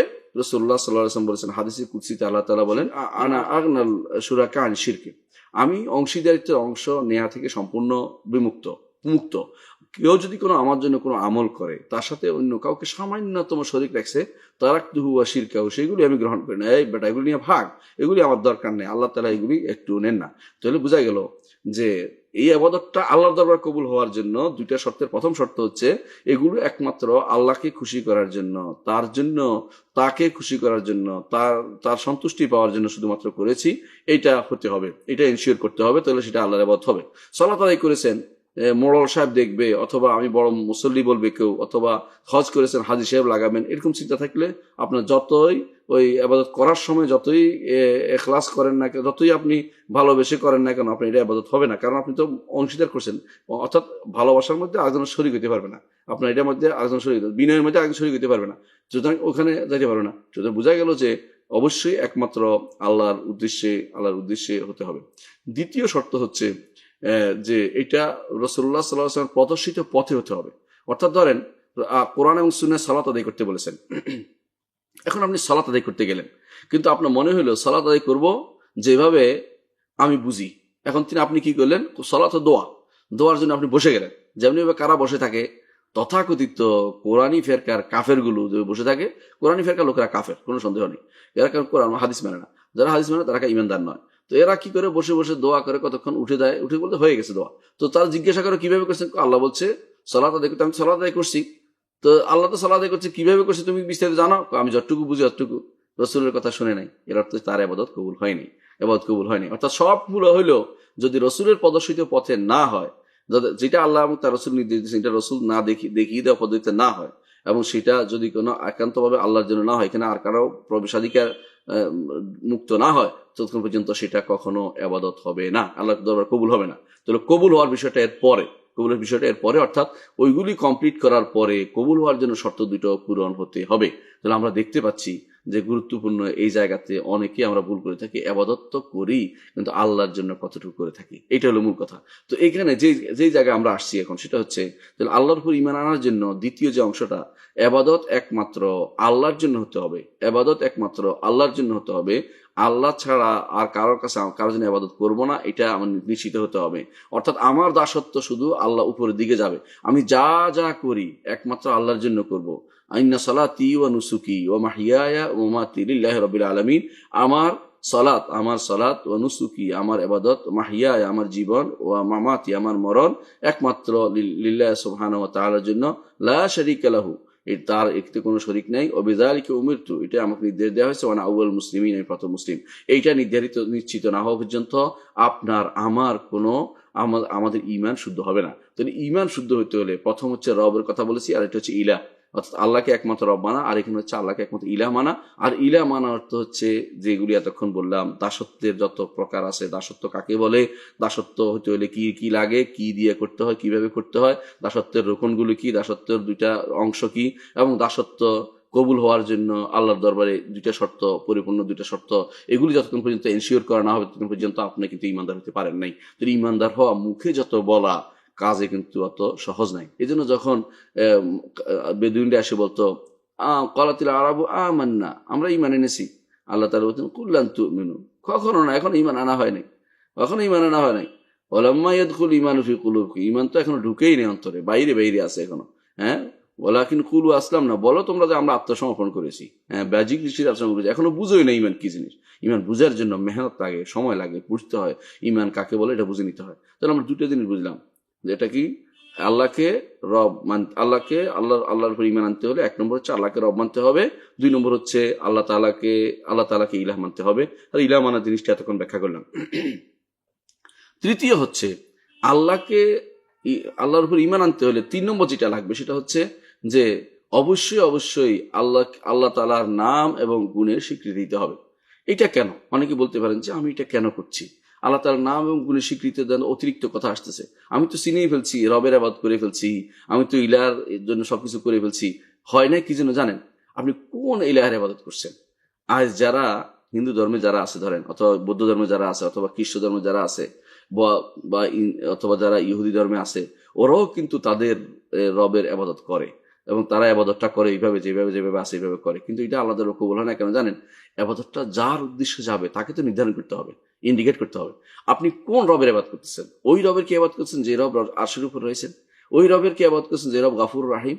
ওই রবের কি ইবাদত করছেন যে আজিজুল হাকিম? ওই রবের ইবাদত আপনি করছেন যে রব জুল জালাল ওয়াল ইকরাম, নাকি আপনি এমন রবের ইবাদত করছেন যেই রবের কোনো গুণ নাই, যেই রবের কোনো নাম নাই, যেই রবের কোনো ইঙ্গিত করা যাবে না, কথা বলার তার দিকে ইঙ্গিত করা যাবে না, আর উপরের দিকে দেখানো যাবে না, যেই রব তিনি কোনো কিয়ামতের মাঠে তাকে দেখা যাবে না, হাসরের মাঠে তাকে দেখা যাবে না, জান্নাতে তাকে দেখা যাবে না, ওইরকম রব কিনা? ওইরকম রব হলে তো আপনি আল্লাহর ইবাদত করেন না, আপনি আপনার আলাদা একটা রব বানিয়ে নিয়েছেন, আলাদা একটা ইলাহ বানিয়ে নিয়েছেন, তার ইবাদত করতেছেন। এই জন্য 3 নম্বর অংশটা এতই জরুরি যে এটা না হলে বাকিগুলি আপনার এখনো রাস্তার মধ্যে আটকে আছে। 3 নম্বরটা হতে হবে আপনার মূল, যে এই জন্য যে আমি যাকে রব মেনেছি, আমি যার ইবাদত করেছি, তিনি কে? তিনি হচ্ছেন 3 নম্বর, যে একমাত্র আল্লাহর জন্য তার নাম এবং গুণ এবং সত্তা এগুলি স্বীকৃতি দিতে হবে। এমন এক সত্তার আমি ইবাদত করছি, তার নাম রয়েছে, তার গুণ রয়েছে, তার নামের কোনো শেষ নাই, তার গুণের কোনো শেষ নাই, তার নাম শুধু 99তে সীমাবদ্ধ নয়, তার গুণ শুধু 100-200তে সীমাবদ্ধ নয়, কোনো সীমাবদ্ধ নাম নয়, তার নামের কোনো শেষ নেই, গুণেরও কোনো শেষ নাই। যেমন এমন এক রব, যে রব আমার প্রত্যেকটি কাজের উপর তার প্রভাব আছে, আমার প্রত্যেকটি কাজ তিনি দেখছেন, পর্যবেক্ষণ করছেন।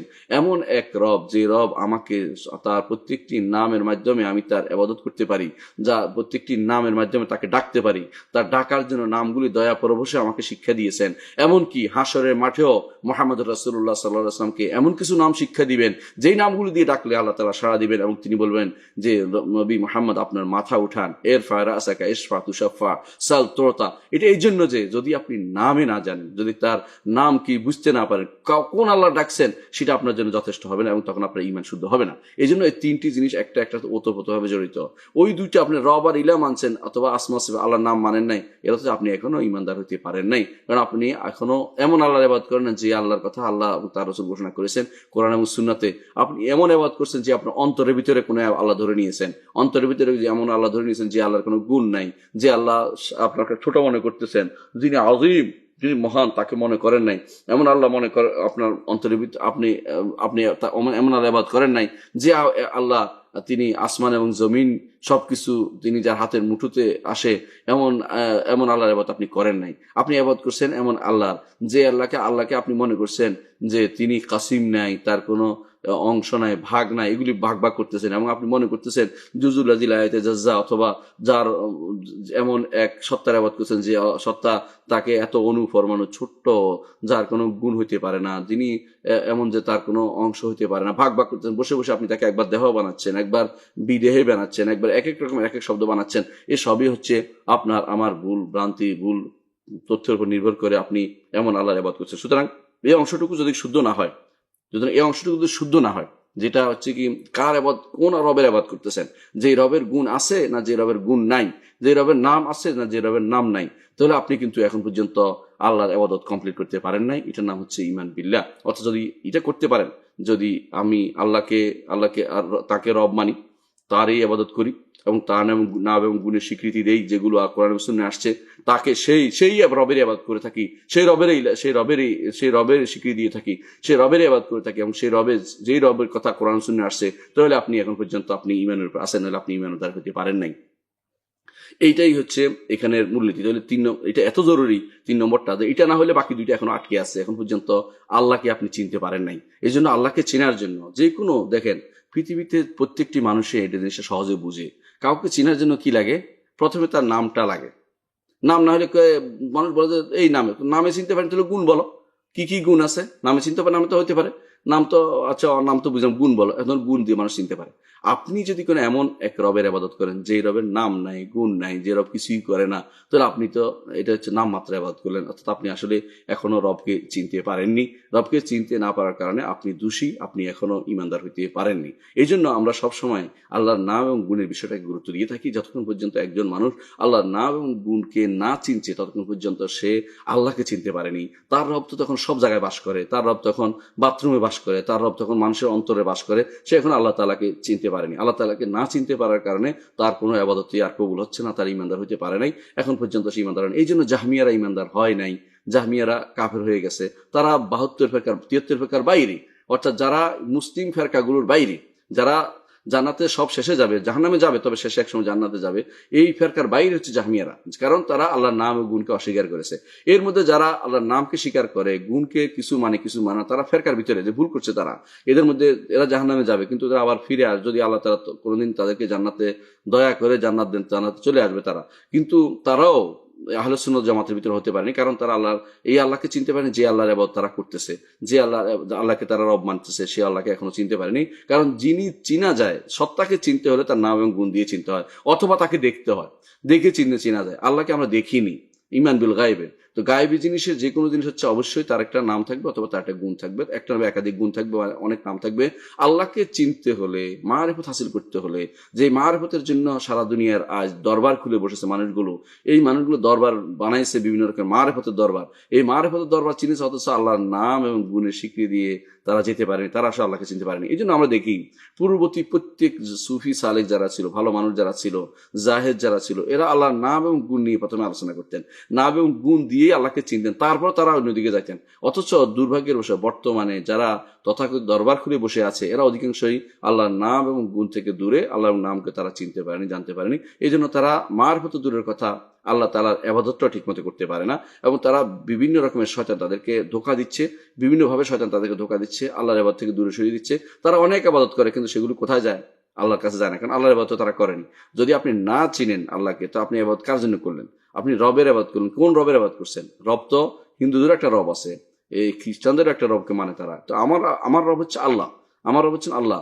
আমার রবের কি আছে? রহমান তিনি, রাহিম তিনি, গাফুর তিনি, গাফফার তিনি, তিনি সিত্তির তিনি, এবং তিনি জুল জালাল ও একরাম তিনি। এভাবে তার অনেক, তার শতাধিক নাম রয়েছে। হ্যাঁ, 99টা এমন নাম রয়েছে যা দিয়ে ডাকলে তিনি সাড়া দেন, কিন্তু তাই 99টা নামে সীমাবদ্ধ নয়। তাহলে আমরা বুঝতে পারছি যে তিনটি জিনিস, আমি আবারও বলছি কমপ্লিট সংক্ষিপ্ত করার জন্য, যে অবশ্যই আল্লাহ তাআলা তিনটি জিনিসের মধ্যে যে তিনটি জিনিস দিয়ে, যে তিনটি জিনিস লাগে আল্লাহকে রব মানার জন্য, 3 নম্বর জিনিস হচ্ছে এটা, যে আল্লাহর নাম এবং গুণের স্বীকৃতি দিতে হবে। আল্লাহর নাম এবং গুণের স্বীকৃতি হলে তিনটি নীতিকে যথার্থ করে নিতে হবে। এই তিনটি নীতির কথা এখন বলতে চাচ্ছি। যে তিনটি নীতি না থাকলে আল্লাহর নাম এবং গুণকে স্বীকৃতি দেওয়া হবে না। এক নম্বর হচ্ছে যে আল্লাহ তাআলার কোরআন এবং সুন্নাতে আল্লাহ তাআলার যে সমস্ত নাম এবং গুণ আসছে, পজিটিভলি আসুক বা নেগেটিভলি আসুক, পজিটিভলি বুঝেন কিনা, আল্লাহ সাব্যস্ত করছে অথবা অসাব্যস্ত করেছে। সাব্যস্ত করছে কি? যেমন কুল আল্লাহু আহাদ, আহাদ, কুল আল্লাহু আহাদ, আল্লাহু সামাদ, সামাদ, এটা পজিটিভলি। আহাদ অর্থ একক সত্তা, আর সামাদ অর্থ হলো যিনি অমুখাপেক্ষী, সবাই তার মুখাপেক্ষী, একটা সাব্যস্ত করেছেন।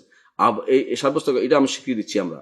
আবার লাম ইয়ালিদ ওয়া লাম ইউলাদ, তিনি জন্ম দেননি, তা জন্মগ্রহণ করেনি, নেগেটিভলি, এটাও আমরা সাব্যস্ত করছি। ওয়ালাম ইয়াকুল্লাহু কুফুয়ান আহাদ, তার সমকক্ষ কেউ নেই, এটা নেগেটিভলি, এটাও আমরা সাব্যস্ত করেছি। লা তাখুযু সিনাতুন ওয়ালা নাওম, তাকে তন্দ্রাও পায় না, ঘুমও পায় না, নেগেটিভলি, এটাও সাব্যস্ত করি আমরা। হ্যাঁ, তা আবার সাব্যস্ত করি যে আল্লাহু লা ইলাহা আল হাইয়ুল কাইয়ুম, হাই তার জন্য সাব্যস্ত করছি, কাইয়ুম তিনি সর্বদা সাব্যস্ত করছি। তো নেগেটিভ সাব্যস্ত করা, পজিটিভ সাব্যস্ত করা, নেগেটিভ পজিটিভ দুইটাকে যে আমরা সাব্যস্ত করি, যে কোরআন এবং সুন্নায় আসা যাবতীয় পজিটিভ নেগেটিভ যত নাম এবং গুণ আছে, এগুলোকে প্রথমে এগুলোর উপর ঈমান আনতে হবে, এগুলোর উপর ঈমান আনতে হবে। এটা 1 নম্বর নীতি। 1 নম্বর নীতি হচ্ছে, যদি আল্লাহর উপর, আল্লাহ তাআলার নাম ও গুণের উপর আমাদের ঈমান থাকতে হয়।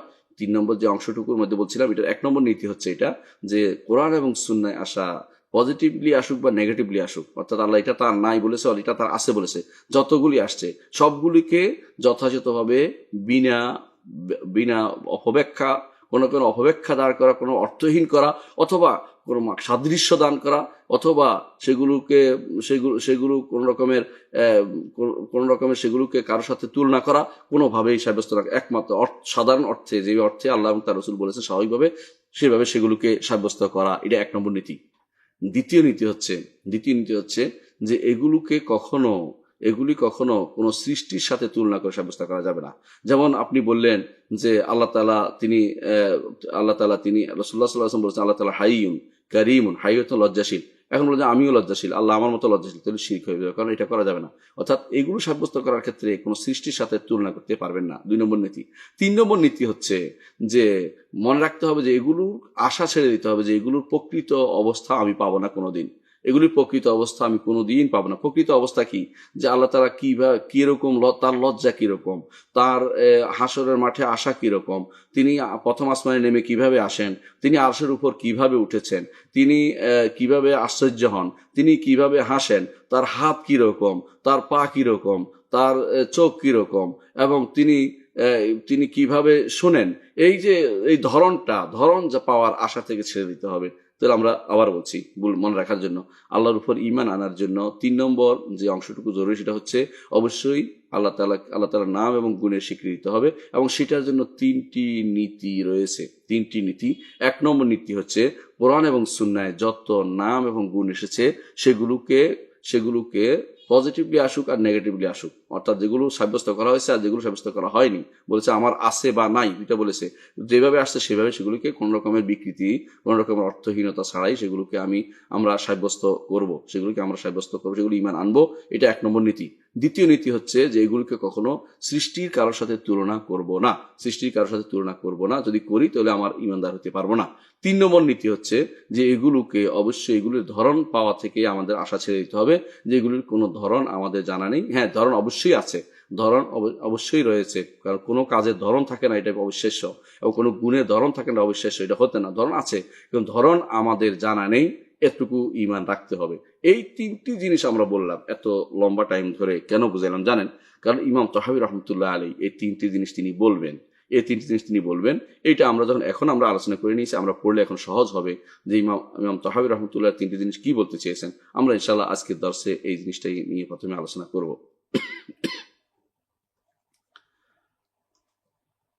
দর্শকবৃন্দ, আমরা সম্মানিত মুসল্লিয়ান কেরাম, আমরা ইতিপূর্বে যে জায়গায় থেমেছিলাম, আজকে আমরা ইমাম তাহাবী রাহমাতুল্লাহ আলাইহির বক্তব্য থেকে শুরু করতে চাচ্ছি। ইমাম বুখারী রাহমাতুল্লাহ আলাইহি বইটার শুরুতেই যে কথাটি বলেছেন এটা কিন্তু গুরুত্বপূর্ণ। তিনি আকীদার শুরু করতে বলেছেন নাকুলু ফি তাওহীদিল্লাহ মুতাকিদিনা বিতাওফীকিল্লাহ, নাকুলু ফি তাওহীদিল্লাহ মুতাকিদিনা বিতাওফীকিল্লাহ। ঈমান বিল্লাহ, আল্লাহর উপর ঈমানের আরেক নাম হচ্ছে তাওহীদ। এটা তিনি বুঝিয়ে দিলেন। আল্লাহর উপর ঈমানের আরেক নাম হচ্ছে তাওহীদ, এর মধ্যে কোনো পার্থক্য নেই। আল্লাহর উপর ঈমান যেটা, এটাই তাওহীদ। তাওহীদ অর্থ আল্লাহর উপর ঈমান, একই মনে রাখতে হবে আমাদেরকে সবসময়। তো আল্লাহর উপর ঈমানের যেহেতু তাওহীদ এটার আরেক নাম, এই জন্য তিনি বলতেছেন নাকুলু, আমরা বলি। এই যে বলাটা, এই বলা কি অন্তরের বলা? কারণ আমরা জানি যে কাউলুল কলব আছে, কাউলুল লিসান আছে। এই জন্য ঈমানদার মুখেও বলে, অন্তরেও বলে। কি বলে? তা আল্লাহ তাওহীদের ক্ষেত্রে, আল্লাহ তাওহীদটা তিনি সরাসরি নিয়ে আসেন, ব্যাখ্যা করে দেন না, আমরা ব্যাখ্যা করে দিয়েছি। আমরা বলেছি তাওহীদ 3টি অংশ রয়েছে, রুবুবিয়াত, উলুহিয়াত, আসমা ওয়া সিফাত। এটা আমরা একটু আগে ব্যাখ্যা করেছি, গত 2 ক্লাসে আমরা বিস্তারিত ব্যাখ্যা করেছি। আশা করি ব্যাখ্যা করার পর দ্বিতীয় ব্যাখ্যার প্রয়োজন হবে না। তারপরেও একটু দলিল দিয়ে দিচ্ছি, কারণ দলিল চাইতে পারে কেউ, বলে যে আপনি যে এতক্ষণ যা বললেন দলিল কি, যে এগুলো আল্লাহ তাওহীদের অংশ, দলিল কি বলতে পারেন? তাওহীদিল্লাহ, আল্লাহ তাওহীদের কথা বলছেন তিনি, নাকুলু ফি তাওহীদিল্লাহ, আমরা বলছি, মুখে উচ্চারণ করতেছেন তিনি, অন্তর দিয়ে শিখিয়ে দিচ্ছেন ইমাম তাহাবী রাহমাতুল্লাহ আলাইহি। আল্লাহ তাওহীদের মধ্যে হলে তাওহীদটা কি, আল্লাহ তাওহীদ কাকে বলে? আল্লাহ তাওহীদের 3টি অংশ রয়েছে, আমরা একটু ব্যাখ্যা করেছি। তাওহীদ রুবুবিয়্যাহ, উলুহিয়্যাহ, আসমা ওয়া সিফাত। রুবুবিয়্যাহর ক্ষেত্রে দলিল আমরা সহজে পাই, আল্লাহু খালিকু কুল্লি শাইইন ওয়া হুয়া আলা কুল্লি শাইইন ওয়াকিল, রাব্বুল আলামিন। আমরা বলি ইন্না রাব্বাকুমুল্লাহুল্লাযী খালাকাস সামাওয়াতি ওয়াল আরদা ফি সিত্তাতি আইয়ামিন সুম্মা ইসতাওয়া আলাল আরশ। এগুলি হচ্ছে এই দলিল, রুবুবিয়্যাতের দলিল। এগুলো আমরা একটু আলোচনা করেছি। তাওহীদুল্লাহর 3টি অংশের দ্বিতীয় অংশ হচ্ছে তাওহীদুল ইবাদাহ বা তাওহীদুল উলুহিয়্যাহ, যেটা বলেছি। এটার দলিল কি? এটার দলিল হচ্ছে কাফেররা এটা অস্বীকার করতো। আগেরটা তাওহীদ কাফেররা স্বীকার করতো অনেকাংশেই, আর এটা কাফেররা অস্বীকার করতো, অর্থাৎ একমাত্র আল্লাহর জন্য ইবাদত করবে, এটা তারা মেনে নিতে পারতো না। তারা কি বলতো? যে ওয়াজিবু আন জাআহুম মুনযিরুম মিনহুম ফাকালাল কাফিরুনা হাযা সাহিরুন কাযযাব। তারা আশ্চর্য হয়েছে, তাদের কাছে আল্লাহর পক্ষ থেকে একজন ভীতি প্রদর্শনকারী আসবেন, যিনি তাদেরকে ভয় প্রদর্শন করাবেন, জাহান্নামের ভয় দেখাবেন। আর কাফেররা কি বলে? হাদা সাহিরুন কাযযাব, ইনি তো মিথ্যাবাদী এবং ইনি জাদুকর। কিসের মিথ্যাবাদী? ওই কথার ক্ষেত্রে যে সামনে আসতেছে, আজআল আল আলিহাতা ইলাহান ওয়াহিদা। রাসূলকে তারা মিথ্যাবাদী মনে করতো না, মিথ্যাবাদী মনে করতেছে কথার মধ্যে। ওই কথাটা যেটা বলেছে, সমস্ত ইলা নাই, একটাই ইলা, এটার মধ্যে যে আজআল আলিহাতা ইলাহান ওয়াহিদা ইন্না হাযা লাশাইউন উজাব, যে সমস্ত ইলাকে এক ইলা বানিয়ে দিল। এত বড় আশ্চর্যজনক কথা। এতগুলি আল্লাহর ওলি কোথায় যাবে? সব এরা আল্লাহর ওলি ভালোবাসে না, আল্লাহর ওলিরে ভালোবাসে না। এই জন্য দেখবেন যে অধিকাংশই বলবে যে আমরা আল্লাহর ওলিরে ভালোবাসি না। আমরা আল্লাহর ওলিরে ভালোবাসি বলে সবাইকে ভালোবাসি, কারণ সমস্ত ঈমানদার মানুষ আল্লাহর ওলি। আল্লাযীনা আমানু কানু ইয়াত্তাকুন, ঈমানদার এবং তাকওয়ার মানুষ আল্লাহর ওলি। কিন্তু এরা ওলি বলতে দরবার বুঝে, এরা মনে করে অলিরা খুলে বলছে কোন একটা দরবার, আর আমরা এর পিছনে আমাদের সব আমাদের চলবে সব কাজ কারবার, মানে এর থেকে আমরা যেন জীবনটা এদের পিছনে বলি দিয়ে দিচ্ছি আর অলিরা সবকিছু নিয়ে চলে যাচ্ছে, এটা মনে করতেছে তারা। এই জন্য তারা মনে করতেছে আমরা ওদের ভালোবাসি, কিন্তু আমরা ইমানদারদের ভালোবাসি। ইমান রক্ষার জন্য আমরা আন্দোলনে নেমেছি যে ইমানটা রক্ষা করতে হবে। রাসূলুল্লাহ সাল্লাল্লাহু আলাইহি ওয়াসাল্লাম যখন ইমানের কথা বললেন তখন তারা বললো আজাল আলিয়াতা ইলাহু ওয়াহিদা ইন্না হাযা লাশাইউন উজাব, সমস্ত ইলাকে এক ইলা বানিয়ে দিল, এ তো বড় আশ্চর্যজনক জিনিস, এটা তো হতে পারে না, এটা হতে পারে না। সুতরাং এইভাবে তারা ইলা আল্লাহকে আল্লাহ একমাত্র আল্লাহর ইবাদত করতে হবে, এটা তাওহীদুল্লাহ, যেটা ইমাম তাহাবী রাহমাতুল্লাহ আলাইহি বলেছেন, এটার নাম হচ্ছে তাওহীদুল্লাহ। তাওহীদুল্লাহ এখানে এই আল্লাহর ইবাদতের ক্ষেত্রে আরেকটি দলিল হচ্ছে কোরআনে কারীমে আল্লাহ তাআলা বলেছেন যালিকা বিআন্নাল্লাহু ওয়াল হক ওয়া আন্না মা ইয়াদউনা মিন দুনিহি ওয়াল বাতিল। এটা এই জন্য যে আল্লাহই হচ্ছে একমাত্র হক ইলাহ, আর তারা যেগুলো ইবাদত করে হচ্ছে বাতিল ইলাহ। এই জন্য আমরা অনুবাদের ক্ষেত্রে লা ইলাহা ইল্লাল্লাহ অনুবাদের ক্ষেত্রে এটা বাড়াইতে হয়, লা ইলাহা ইল্লাল্লাহ, আল্লাহ ব্যতীত সত্য কোনো ইলাহ নেই। কারণ বাতিল ইলাহ তো ভর্তি আছে, আল্লাহ এখানে উল্লেখ করেছেন বাতিল ইলাহ রয়ে গেছে, তারা যা ইবাদত করে এগুলো বাতিল ইলাহ, এই জন্য বাতিল বলতে হবে, এই জন্য সত্য ইলাহ বলতে হবে অনুবাদের ক্ষেত্রে। লা ইলাহা ইল্লাল্লাহ, আল্লাহ ব্যতীত সত্য কোনো ইলাহ নেই, এর বাইরে অন্য যে কোনো অনুবাদ করেন এটা ভুলই হবে। এই জন্য সবসময় অনুবাদের ক্ষেত্রে খেয়াল রাখবেন লা ইলাহা ইল্লাল্লাহ অর্থ হচ্ছে আল্লাহ ব্যতীত সত্য কোনো ইলাহ নেই, কারণ ওদের বাতিল ইলাহ তো ভর্তি আছে, দুনিয়া পরিপূর্ণ। এই জন্য এটা মনে রাখতে হবে। তো তাওহীদুল্লাহ 2 নম্বর অংশ, এটা নাকুলু ফি তাওহীদিল্লাহ, আল্লাহ তাওহীদে আমরা বলে থাকি এবং অন্তর থেকে মুখে এটা বলে থাকি। তৃতীয় অংশ হচ্ছে তাওহীদ, সেটা হচ্ছে আসমা ও সিফাত, আল্লাহ নাম এবং গুণের ক্ষেত্রে, যেটা একটু আগে আমরা বিস্তারিত ব্যাখ্যা করেছি। এর দলিল কি, যদি দলিল চাইতে পারেন, দলিল হচ্ছে প্রথমে সূরা ইখলাস পুরোটাই দলিল, কুল আল্লাহু আহাদ আল্লাহুস সামাদ লাম ইয়ালিদ ওয়া লাম ইউলাদ ওয়া লাম ইয়াকুল লাহু কুফুয়ান আহাদ। অনুরূপভাবে দলিল হচ্ছে লাইসা কামিসলিহি শাইউন ওয়া হুয়াস সামিউল বাসীর। অনুরূপভাবে দলিল হচ্ছে সূরা হাশরের শেষ আয়াতগুলো, হুয়াল্লাহুল্লাযী লা ইলাহা ইল্লা হু والله الذي لا اله الا هو عالم الغيب والشهاده والرحمن الرحيم هو الله الذي لا اله الا هو الملك القدوس السلام المؤمن المهيمن العزيز الجبار المتكبر سبحان الله عما يشركون والله الخالق البارئ المصور له الاسماء الحسنى। এই যে আয়াতগুলো والله الخالق البارئ المصور, কতগুলো নাম, এগুলো সবগুলো আল্লাহর নাম আসছে। ঠিক অনুরূপভাবে আল্লাহ লা ইলাহা ইল্লা হুয়াল হাইয়ুল কাইয়্যুম, সূরা আয়াতুল কুরসির মধ্যে যেটা আসছে, বাকারার মধ্যে আয়াতুল কুরসিটা আসছে। অনুরূপভাবে সূরা আল ইমরান শুরুতে আসছে আলিফ লাম মিম আল্লাহু লা ইলাহা ইল্লা হুয়াল হাইয়ুল কাইয়্যুম। এগুলি সবই হচ্ছে, অথবা কোরআনে কারীমে আপনি পুরোটার মধ্যে আছে আজিজুল হাকিম, গফুর রাহিম, এগুলো সবই হচ্ছে এই তাওহীদের দলিল। এই তাওহীদের দলিল আমরা পাচ্ছি কিরকম, এই তাওহীদ অবশ্যই আমরা মুখে উচ্চারণ করি, অন্তরে ধারণ করি। এই জন্য ইমাম বলতেছেন নাকুলু, আমরা বলি, অর্থাৎ অন্তরেও বলি মুখেও বলি। কি ফি তাওহীদিল্লাহ, আল্লাহ তাওহীদের মধ্যে সাব্যস্ত করার ক্ষেত্রে, আল্লাহ তাওহীদের সাব্যস্ত করার ক্ষেত্রে আমরা অন্তরেও বলি মুখেও বলি। মুতাকিদিনা, দেখেন অবস্থাটা, তাওহীদের সাথে সাথে উনি বলতেছেন মুতাকিদিনা। এই যে মুতাকিদ শব্দটা বলেছেন, এটা দ্বারা বোঝা যাচ্ছে যে আকীদা শব্দটা একটি শরঈ পরিভাষা এবং আমাদের ইমামরা সে ব্যবহার করেছেন। অথচ দুর্ভাগ্যবশত আমাদের অনেক মানুষ এই আকীদা বলে তাদের কাছে গায়ে আগুন জ্বলে যায় এবং যা শুধু সারাক্ষণ কেবল আকীদা আকীদা করেন, অথচ আকীদাই তো তাওহীদ, আকীদাই ঈমান। আকীদা ঈমানের আরেকটি পরিভাষা যেটা আমাদের ইমাম ব্যবহার করছেন, তিনি বলছেন তাওহীদের ক্ষেত্রে আমরা এটা বলি, যেটা বিশ্বাস করলে তাওহীদ হবে, যেটা করলে তাওহীদ হবে, এটা হচ্ছে সামনেরটা মুতাকিদিনা। আমরা আকীদা নিজের অন্তরকে গেঁথে নিয়েছি যে এটা বলবো। আমরা আকীদা শব্দটি একটু ব্যাখ্যা করি, আমরা ইতিপূর্বে ব্যাখ্যা করেছি, তবে একটু সংক্ষেপে ব্যাখ্যাটা করি। আকীদা অর্থ কি? আকীদা অর্থ যে কোনো জিনিসকে দৃঢ়ভাবে ধারণ করা।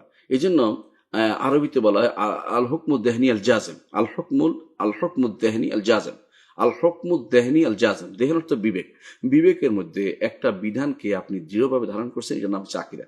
ধরুন আপনি বিবেকে ধারণ করে আছেন যে আল্লাহ একজন আছেন, এটা আকীদা। ঠিক একটা হিন্দু বিবেকে ধারণ করে রাখছে যে মানুষ আবার পুনর্জন্ম লাভ করে, সেটা তার আকীদা। যেমন একটা বৌদ্ধ ধারণ করে রাখছে যে মানুষ আবার হয়, সে নির্বাণ তত্ত্ব পায়, অর্থাৎ মরে নির্বাপিত হয়ে যায়, সে আবার আসে না, সেটা তার আকীদা। যেমন একটা খ্রিস্টান ধারণ করে রাখছে যে ঈসা তার সমস্ত গুনাহ নিয়ে মারা গেছে, এখন তার গুনাহ করলে কোনো সমস্যা নাই, এটা তার আকীদা। একজন ইহুদি ধারণ করে রাখছে যে রাসূল উযাইর হচ্ছে আল্লাহর সন্তান, এটা তার আকীদা, এটা তার বিশ্বাস। অর্থাৎ যেই জিনিস অন্তরে দৃঢ়ভাবে ধারণ করে আছেন সেটার নামই আকীদা। এটা ভালো হইতে পারে, মন্দ হইতে পারে। তো এই জন্য যে ব্যক্তি তাওহীদের ক্ষেত্রে এই আকীদা পোষণ করবে, কোন আকীদা, যেটা সামনে বলবে তিনি, সেই একটা পোষণ, সেটা হচ্ছে সত্যিকার অর্থে তাওহীদ। তিনি প্রথমে ঈমান বিল্লাহর অংশ তাওহীদকে পরিচয় করে তুলে ধরছেন। তাহলে তার আকীদার এই অংশটা যে হুকমুদ দেহনি আল জাজেম, দৃঢ়ভাবে কোনো কিছু ধারণ করা না হচ্ছে আকীদা। তো যে ব্যক্তি তাওহীদের ক্ষেত্রে দৃঢ়ভাবে ধারণ করবে বিতাওফিকিল্লাহ, কেন তিনি বিতাওফিকিল্লাহ লাগাইছেন জানেন? কারণ যে কোনো জিনিস আল্লাহ তৌফিক ছাড়া পূর্ণ হইতে পারে না। আকীদা যে একজন মানুষ ধারণ করবে, আল্লাহ সাহায্য ছাড়া আকীদা ধারণ করতে পারে না। আল্লাহর সাহায্য ছাড়া আকীদা ধারণ করার অর্থ হচ্ছে সে কিন্তু ভুল পথে পরিচালিত হবে। তো যে ব্যক্তি আল্লাহর সাহায্যে থাকবে তার মধ্যে ভুলটা আসবে না। এই জন্য তিনি বলছেন বেতাওফিকিল্লাহ, আল্লাহ যদি তাকে হক কথার সুযোগ দেয় তাহলে হক পাবে, নাহলে সহজ হক পাবে না। যত মানুষ মনে করে যে গ্রিক দর্শন দিয়ে পাবে, অথবা কেউ মনে করে মান্তিক দিয়ে পাবে, ফালসাফা দিয়ে পাবে, অথবা কেউ যদি মনে করে আমার বিবেক দিয়ে পেয়ে যাব, অথবা যদি কেউ মনে করে যে আমি অনুভব করতে পারবো, অথবা যদি কেউ মনে করে যে আমাকে কোনো গোপনে স্বপ্নে বা কাশফে কিছু দিয়ে দেবে আকীদা, সেই ব্যক্তি ভুলের উপর আছে, বরং একমাত্র আল্লাহ তৌফিকে শুধুমাত্র প্রাপ্ত হবে। এদের ইমাম তাহাবী রাহমাতুল্লাহ আলাইহি বলেছেন যে নাকুলু ফি তাওহীদিল্লাহ মুতাকিদিনা বিতাওফিকিল্লাহ, আল্লাহর তৌফিকের উপর নির্ভর করে শুধুমাত্র আমি বিশুদ্ধ তাওহীদের কথা এখন আলোচনা করতেছি, তোমাদের সামনে শুনে নাও। আল্লাহর তৌফিক না হলে আমি এটা বলতে পারতাম না। তিনি যদি কোনো তিনি তৌফিক না দিতেন আমি শুদ্ধ কথাটি বলতে পারতাম না। আমি এই জন্য শুদ্ধ আলোচনাটি করে যাচ্ছি। সেটা কি? যে এই যে আল্লাহর তাওহীদের সেটা কি? ইন্নাল্লাহ ওয়াহিদুন লা শারীকা লাহু, আল্লাহ হচ্ছে এক, তার কোনো শরীক নাই। সংক্ষেপে কথা, কত সোজা সংক্ষিপ্ত কথা, আল্লাহ ওয়াহিদুন লা শারীকা লাহু, তিনি ব্যতীত আর কোনো শরীক নেই। এখন আপনি একটা কথা হয়তো মাঝখানে বলতে পারেন যে এই যে তাওহীদের কথাটা আসছে, তাওহীদের কথাটা কি কোরআন হাদিসে আসছে? ইমাম তাহাবী শব্দটা কেন ব্যবহার করলেন? ইমাম তাহাবী রাহমাতুল্লাহ শব্দটি ব্যবহার করেছেন, এবং তাওহীদ শব্দটাও কোরআনে কারিমে আসছে এবং হাদিসে আসছে। তাওহীদ শব্দ হাদিসে আসছে। আমরা এটা দেখতে পাই রাসূলুল্লাহ সাল্লাল্লাহু আলাইহি ওয়াসাল্লাম যখন তিনি মুআয ইবনে জাবাল রাদিয়াল্লাহু আনহুকে ইয়ামানে পাঠিয়েছিলেন, তখন তিনি তাকে বলেছিলেন ইন্নাকা তা'তি কওমান মিন আহলিল কিতাব, তুমি আহলি কিতাবদের একটি জাতির কাছে যাচ্ছ, ফালিয়াকুন আউয়ালু মা তাদউহুম ইলাইহি আইয়াহিদুল্লাহ, প্রথম তাদেরকে যে জিনিসে ডাকবে সেটা হচ্ছে আল্লাহ তাওহীদের দিকে ডাকবে। সুবহানাল্লাহ। তো রাসূলুল্লাহ সাল্লাল্লাহু আলাইহি ওয়াসাল্লাম ব্যবহার করেছেন, সাহাবীরা ব্যবহার করেছেন তাওহীদ শব্দটি। তাহলে আমরা দেখতে পাচ্ছি যে তাওহীদ শব্দটি অবশ্যই কোরআন এবং সুন্নাহর শব্দ এবং হাদিসের শব্দ, এবং রাসূলুল্লাহ সাল্লাল্লাহু আলাইহি ওয়াসাল্লাম ব্যবহার করেছেন, সুতরাং আমাদের ব্যবহার করতে সমস্যা নেই। এটা একটা একেবারে শারঈ পরিভাষা, যেমন আকীদাও শারঈ পরিভাষা, যেমন ঈমানও শারঈ পরিভাষা, তাওহীদ একটি শারঈ পরিভাষা। আমরা ইতিপূর্বে জেনেছি যে আল্লাহ যে সমস্ত আহলে সুন্নাহ ওয়াল জামাতের নিকট যে সমস্ত পরিভাষা গ্রহণযোগ্য, তার মধ্যে একটি হচ্ছে তাওহীদ, একটি হচ্ছে আকীদা, একটি হচ্ছে ঈমান, একটি হচ্ছে সুন্নাহ, একটি হচ্ছে শরিয়া, একটি হচ্ছে ফিকহুল আকবার। এগুলি আমরা ইতিপূর্বে বিস্তারিত জেনেছি। তো আমরা এখানে দেখতে পাচ্ছি তাওহীদ শব্দটি রাসূলুল্লাহ সাল্লাল্লাহু আলাইহি ওয়াসাল্লাম হাদিসে এসেছে। অনুরূপ আরেকটি হাদিস আমরা দেখতে পাই যে রাসূলুল্লাহ সাল্লাল্লাহু আলাইহি ওয়াসাল্লাম যেখানে বর্ণনা আসছে, জাবের রাদিয়াল্লাহু আনহু বলছেন যে রাসূলুল্লাহ সাল্লাল্লাহু আলাইহি ওয়াসাল্লাম তিনি বর্ণনা দিচ্ছিলেন, তিনি রাসূলের হজের বিদায় হজের, তিনি বলছেন ফালাব্বা রাসূলু ফাআহল্লা রাসূলুল্লাহ সাল্লাল্লাহু আলাইহি ওয়াসাল্লাম বিত-তাওহীদ, রাসূলুল্লাহ সাল্লাল্লাহু আলাইহি ওয়াসাল্লাম তিনি তাওহীদের ইহরাল পড়লেন, তাওহীদের তালবিয়া পাঠ করলেন। তাওহীদের তালবিয়া কি? লাব্বাইক আল্লাহুম্মা লাব্বাইক, লাব্বাইক লা শারীকা লাক লাব্বাইক, ইন্নাল হামদা ওয়ান নি'মাতা লাক ওয়াল মুলক লা শারীকা লাক। এটাকে তিনি তাওহীদ নাম ঘোষণা দিয়েছেন, কারণ এটা হচ্ছে মূলত তাওহীদের বাণী। এটার মধ্যে তাওহীদের বাণী, এটার মাধ্যমে শিরক থেকে মুক্ত থাকার প্রত্যয় এবং শিরক থেকে মুক্ত থাকার ঘোষণা, এই শিরক থেকে মুক্ত থাকার অঙ্গীকার ব্যক্ত করা হচ্ছে। এই জন্য সেটা সাহাবী বলতেছেন ফালাব্বা রাসূলুল্লাহ সাল্লাল্লাহু আলাইহি ওয়াসাল্লাম বিত-তাওহীদ, অন্য বর্ণনা আছে আহল্লা রাসূলুল্লাহ সাল্লাল্লাহু আলাইহি ওয়াসাল্লাম বিত-তাওহীদ, রাসূল তাওহীদের তালবিয়া পাঠ করলেন। তাহলে তাওহীদ শব্দটি সরাসরি রাসূলুল্লাহ সাল্লাল্লাহু আলাইহি ওয়াসাল্লামের সাহাবায়ে কেরাম বর্ণনা করেছেন। অনুরূপভাবে রাসূলুল্লাহ সাল্লাল্লাহু আলাইহি ওয়াসাল্লামের অন্য হাদিসে আসছে ফাআহল্লা রাসূলুল্লাহ সাল্লাল্লাহু আলাইহি ওয়াসাল্লাম বিত-তাওহীদ, তাহলে তাওহীদ হাদিসে আসছে এবং সাহাবায়ে কেরামের মুখেও আসছে। তাহলে আমরা দেখতে পাচ্ছি আহাল্লাবাদ লাব্বাত যেটাই হোক না কেন তাওহীদ শব্দটি ব্যবহৃত হয়েছে সাহাবীর মুখে। তো রাসূলের হাদিসে আসছে, সাহাবার মুখে আসছে, তারপর তাওহীদ শব্দটি নিয়ে কথা বলার আর কোনো সুযোগ নেই। এখন বলতে পারেন তাওহীদ কি জিনিস? আমাদের যারা তথাকথিত মুতাকাল্লিমিন আছে, অর্থাৎ যারা কালাম শাস্ত্রবিদ, তাদের নিকট তাওহীদ হচ্ছে এক করা, অর্থাৎ এক আল্লাহ এক আছেন তা বলা নয়, আল্লাহ এক করা। কিন্তু আসলে তাওহীদ এক করা না, এক ঘোষণা দেয়া, যিনি এক আছেন এটা জানানো, কিন্তু এক আপনি করবেন না, কিন্তু তারা এক করবে। এই জন্য এক করার খাতিরে তারা আল্লাহর গুণগুলিকে অস্বীকার করে, নামগুলিকে অস্বীকার, যে তাকে এক করতে হবে। তাওহীদ হচ্ছে এক করা, আর আমরা বলি না এক করা নয়, একের ঘোষণা প্রদান করা, একের ঘোষণা প্রদান করা। পার্থক্য বিশাল। এই বিশাল পার্থক্যের কারণে মুতাজিলারা পথভ্রষ্ট হয়েছে, আশায়েরা পথভ্রষ্ট হয়েছে, মাতুরিদীরা পথভ্রষ্ট হয়েছে। আল্লাহ তাআলা আহলুস সুন্নাহ ওয়াল জামাতকে এখানে বিশুদ্ধ মতের উপর রেখেছেন যে আমরা তাওহীদের করার মালিক নই, আল্লাহ তাআলা তাওহীদ আছেন, আমরা শুধু ঘোষণা করছি যে তিনি একমাত্র মালিক, তিনি একমাত্র এটা করবেন, একটা দিন তিনি, তাকে আমরা এক করে ফেলবো না, তাকে এক করার মালিক আমরা করতেছি না, কারণ তিনি এক আছেনই অলরেডি। তাকে এক করে যারা বলে তারা ভুলের উপর রয়েছে। এই জন্য তারা এক করার স্বার্থে আল্লাহর সিফাত অস্বীকার করে, নাম অস্বীকার করে। মুতাজিলা নিজেদের নাম দিয়েছেন আহলুল আদল ওয়াত তাওহীদ নাম দিয়েছেন। আহলুল আদল অর্থ কি? ইনসাফকারী, ইনসাফ করা তার জন্য কর্তব্যমূলক, বাধ্যতামূলক। এটা করে তারা আল্লাহ তাআলার তাকদীরকে অস্বীকার করেছেন। আর যখন বলেছেন তাওহীদ, এটা দ্বারা তারা উদ্দেশ্য নিয়েছেন যে তাওহীদ অর্থ হচ্ছে কখনো আল্লাহর নাম আল্লাহর গুণের স্বীকৃতি দেওয়া যাবে না, গুণের স্বীকৃতি দিলে তো বেশি হয়ে গেল, সুতরাং আল্লাহকে এক করতে হবে, এক করার জন্য গুণকে অস্বীকার করার নাম দিচ্ছে তাওহীদ। আমরা বলি যে না, গুণ স্বীকার করে তাওহীদ হবে। তিনি যে এক সত্তা, এক সত্তার কি কি গুণ এগুলি সহ তিনি তাকে এক আমরা বলছি।